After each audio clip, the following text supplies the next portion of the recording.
Hello YouTube, it's William. I'm carving a handle for a crooked knife, and thought maybe I would kind of go through a few little tips that I've learned in my little old short life on carving things. And I am by no means a professional carver. There's people out there, hundreds if not thousands of people that's a lot better than I am. But maybe this will help in your carving. And so here we go. Let me reposition the camera and I'll show you what I'm doing. Okay, this is a Woodsman's Classic, if you want to know what type of knife it is. It's the one that I've been using. I messed up the plunge line, so I just kept the knife for carving and light camp task. I mean, it's a beautiful knife. So anyway, this is the one that Derek Ferrier and I collaborated on. But anyway, what I have here is I have a handle on a crooked knife, and on my crooked knives I put a groove in there for your thumb. And basically all that is I just take, and you could take Dremels and things like that and do this, but I just love using a knife. And what you're doing is you're just taking this and just hollowing it out.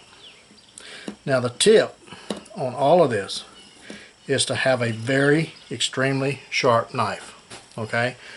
Now a lot of people like polished edges and all this other stuff. For me, a polished edge does not work very long. I like a rough edge. If you'll see this edge here, you can see where the scrape marks is for where the hone went across it, and it is extremely sharp, but it's not a razor's edge, if you will. I mean, as far as shaving, there ain't much hair on my arms, but or you can't see it. I mean, it'll shave a little bit, but it's not like a stropped razor. Okay, so but anyway, the key to this is having a very sharp knife. And what you want to do is you want to use slicing motions, okay? And as you're slicing, work the blade to where you just get curls off. Now I'm not putting any pressure on this. The key to carving is not much pressure, just enough to cut. That's all you want. Because if you put too much pressure on it, then you're going to cut too deep, or it's going to slip and get into your thumb or your person somewhere. So do not put extreme pressure on your knife. Just let the knife do the cutting, okay? And you just work it around, and pretty soon you'll start hollowing that little divot out. You see the material just curling up, okay?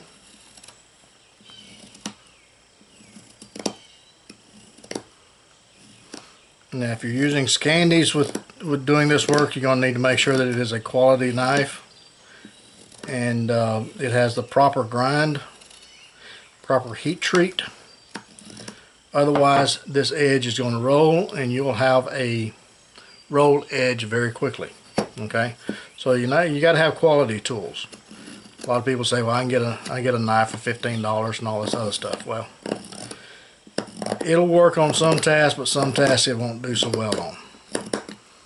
It just depends on how you want to use a knife. Okay, and this is maple, by the way. This is kiln dried maple. All right. So that's how I do, or how you can do the thumb portion of this. Now, how I shaped it, I cut it out with a bandsaw. I used a belt sander to kind of shape the handle. But all this intricate carving, and I'll actually carve the blade slot, and I have another video on that. So if you want to go back and look at that, how I do that, then it's there. Okay, so that's how I do that. And now I'll finish it off. I'll either scrape it, have a cabinet scraper that I could use on there if I was out in the field, but I'll probably just use a little palm sander to kind of polish that up a bit. Okay, now on these intricate designs and things like this, I always outline what I want to cut.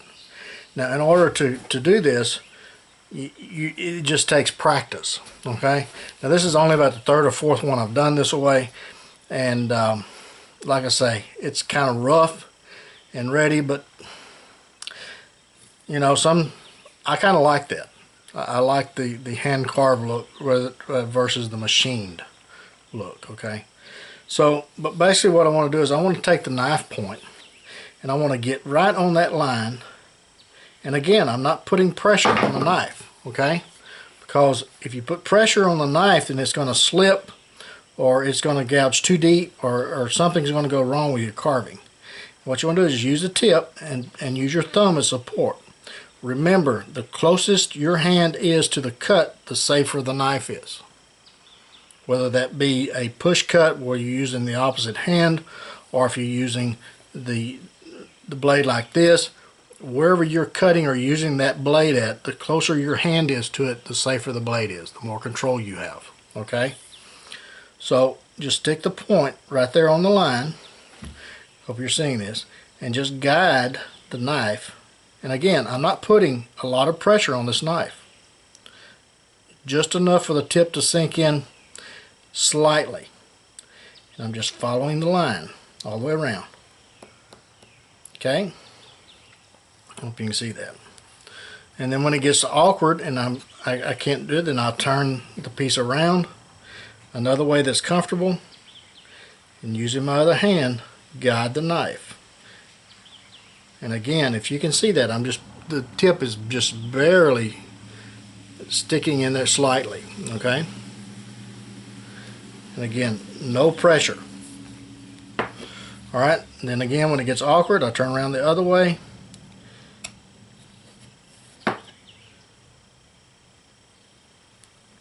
And it just takes practice. See there, I put too much pressure on it and it slipped.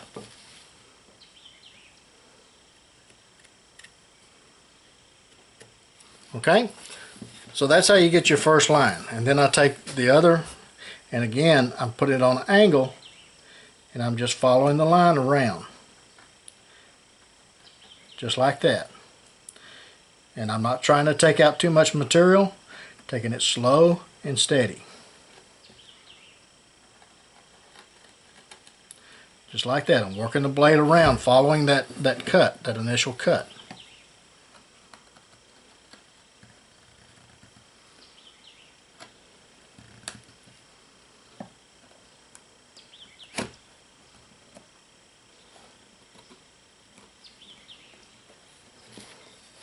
Now if you want to put this in a vise, that's fine, but I find that I'm turning the material so much that just putting it in a vise is just not beneficial for me.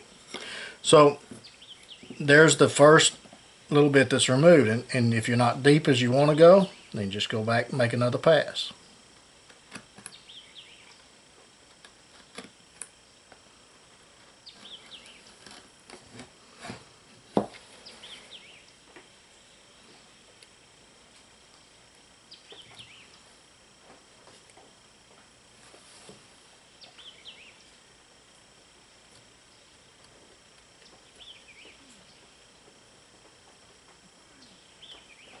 And see, this hand's not doing much at all. It's just holding the handle up and keeping the knife at an angle. It's this hand that's putting the pressure and guiding the blade.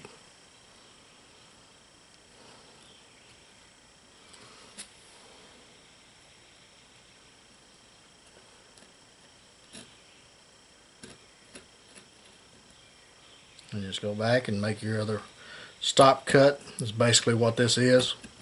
And just so that you can remove that material.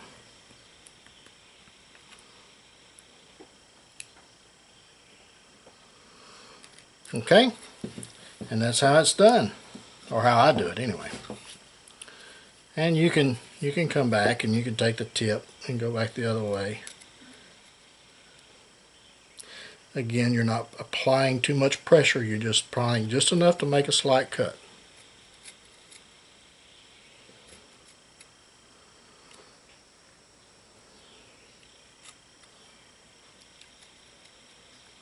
Some people have said that you hold the knife like you hold a baby bird, very lightly, just enough to control it.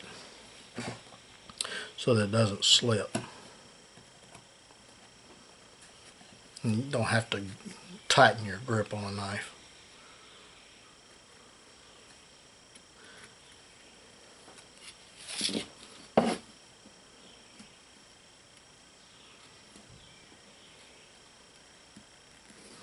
And you're always mindful of where that knife's going to go whenever it slips, because it will slip on you if you're not very careful.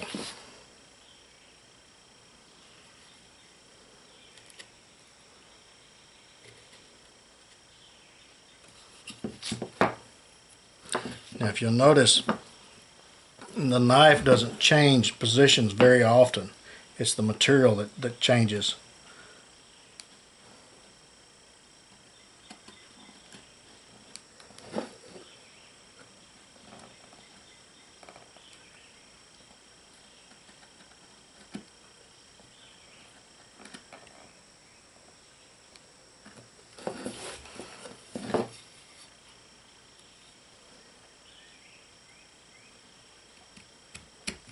And you just keep going around and around and around until you get back into the center part here.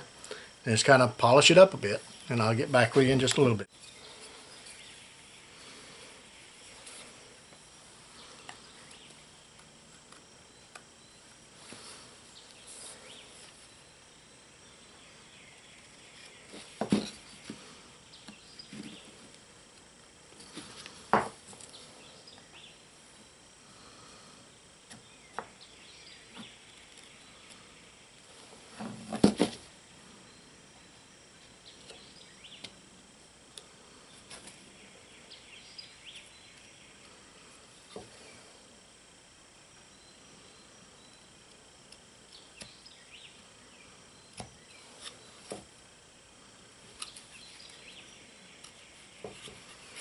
One other thing is you want to make sure that you have a knife that's got a very sharp tip too.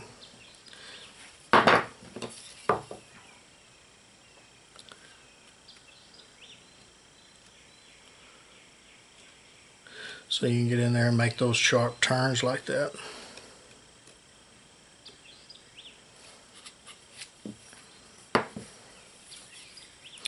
And see how I'm grabbing the knife? I'm grabbing the actual edge, and this is a razor's edge.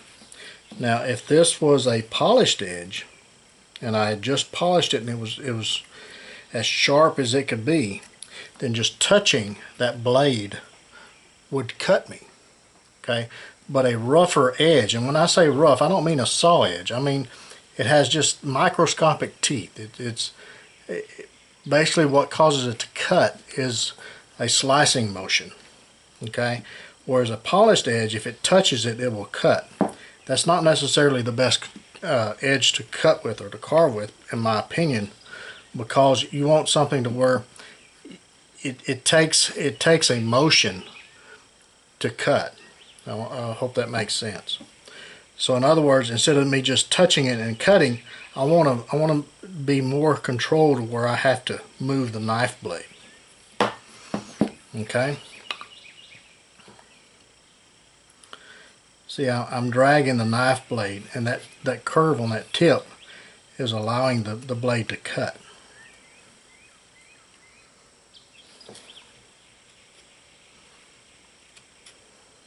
Just like so. And again, when I want some intricate cuts and I want to grab the blade up here, then I'm not, unless I drag my hand across that blade, I'm not going to get cut. Okay.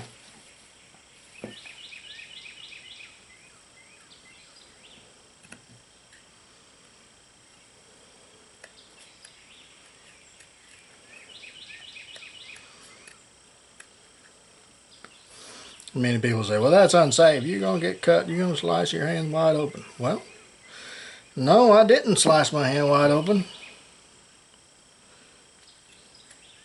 And I'm telling you, until you learn how to use that and get the proper edge and grind on a knife, then be very careful doing that.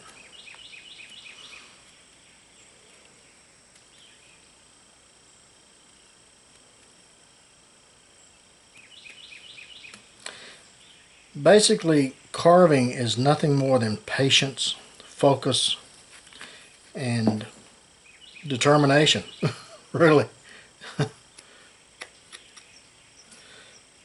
A lot of people say, well, you got to have the right tools. Well, in a way you do, but I mean, you don't have to have a custom knife to do this. You can do, I mean, a Moro is a decent knife. I mean, it would probably handle this quite well if you put the right edge on it. Some of the thinner blades like the Companion and things like that, I don't know about the Robust, but I'm not real big on thick, heavy Scandi knives. This is an 1/8 inch, and that's about as thick as I'd want on Scandi, but that's my preference. Okay. Now I felt the blade bogging down, so I stopped. I let off the pressure on it, because if I'd have kept applying pressure, that blade would have slipped and it would have cut my material at the least, or my finger at the most. So it takes practice and feel, as with most things. Okay, but that kind of, yeah, I hope you can see that in 3-dimensional how it's cut in. It's probably cut in a good 1/16 all the way around. So it gives me enough to kind of do a light sand to get rid of my marks, clean it up a bit. You can take the point, go in there and just kind of scrape a little bit. Kind of clean it up.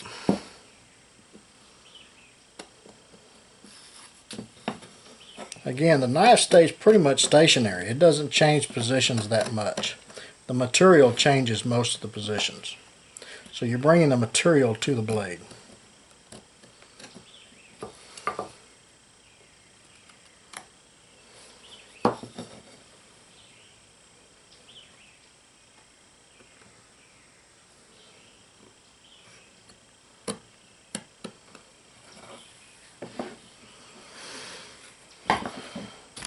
Okay.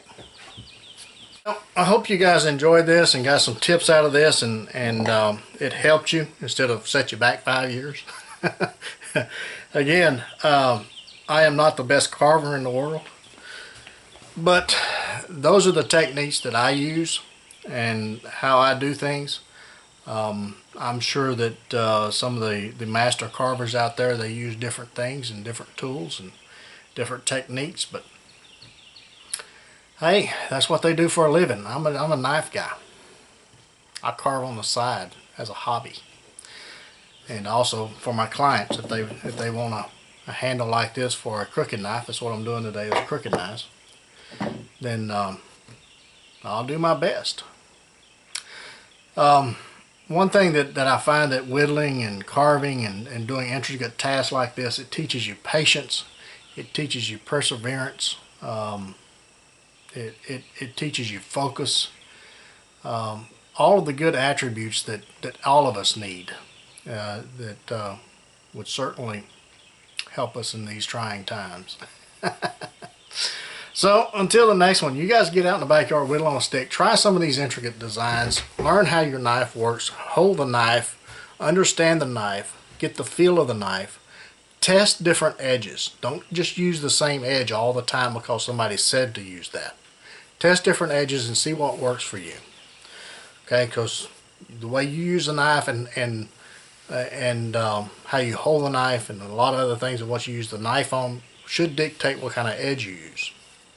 Okay, not all edges is perfect for everything, if that makes sense. All right, so until the next one, like I say, you guys get in the backyard, whittle on a stick, build a fire, teach these young ones how to hold a knife, how to use a knife properly. Without getting hurt seriously. I mean, you're going to get cut, but let's make sure that's just band-aid cuts and not stitches cuts. Okay? So, take those band-aids with you and lots of knives. We'll catch you again soon.